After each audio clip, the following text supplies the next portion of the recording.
نبرد نفسگیر سلطان جنگل و استاد مرگ خاموش، شیر در مقابل مار کبرا، یکی از هیجان انگیزترین تقابل‌های دنیای حیوانات. نبرد میان دو جنگجوی مرگبار، یکی پادشاه جنگل با چنگال‌های تیز، فک قدرتمند و نعره‌های هولناک که کمتر جانوری در طبیعت جرأت رویارویی با او را دارد، و دیگری مار کبرا، استاد دفاع و حملات سریع که با سم مهلک و حرکات نرم و ظریفش می‌تواند هر موجودی را با یک نیش فلج کرده و به کام مرگ بفرستد. سلام دوستان، امروز با هم به قلب طبیعت وحشی میریم تا ببینیم در این تقابل نفسگیر کدومشون پیروز میشن. آیا شیر میتونه بر سم مرگبار مار کبرا غلبه کنه یا کبرای چابک از ضربات سهمگین شیر فرار میکنه؟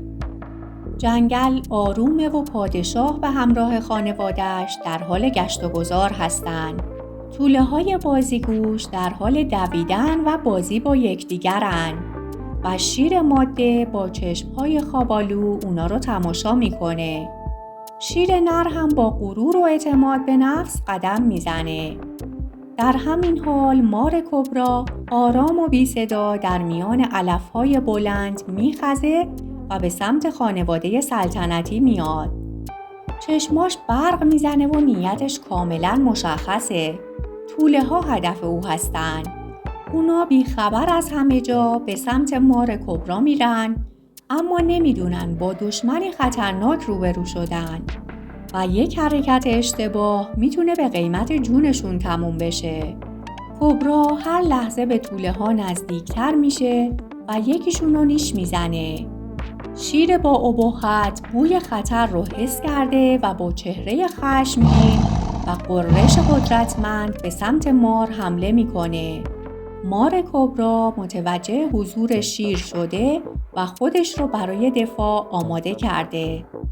بدنش رو صاف و کلاهکش رو باز میکنه تا بزرگتر دیده بشه و شیر رو بترسونه.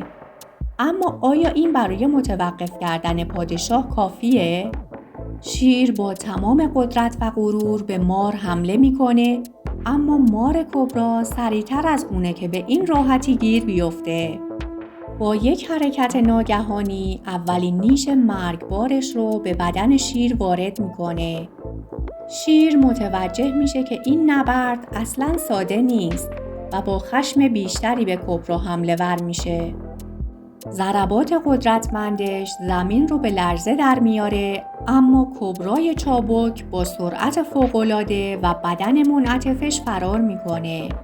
هیچ کس در این لحظه نمیتونه بگه آیا این مار خاموش توانایی شکست دادن سلطان رو داره یا نه.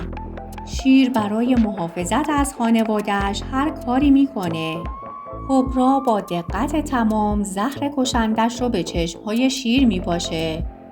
شیر با کلافگی از درد به خودش میپیچه، اما چشمهاش تار شده و نفسهاش سنگین. زهر عضلاتش رو به شدت ضعیف کرده. کبرا با آخرین نیش حکم پیروزیش رو امضا میکنه. شیر بعد از چند قدم لرزان سرانجام به زمین میفته. توله‌ها و شیر ماده با نگرانی به پدر نگاه میکنن. اگرچه در حیات وحش هیچ چیز قابل پیش بینی نیست، اما در این نبرد نفسگیر سرعت بر قدرت پیروز شد. گاهی حتی قدرتمندترین موجودات در برابر سلاح‌های طبیعی دیگری بی‌دفاع میشن. امروز شاید کبرا برنده شد، اما هر روز در طبیعت نبردهای جدید و غیرمنتظره‌ای در جریانه.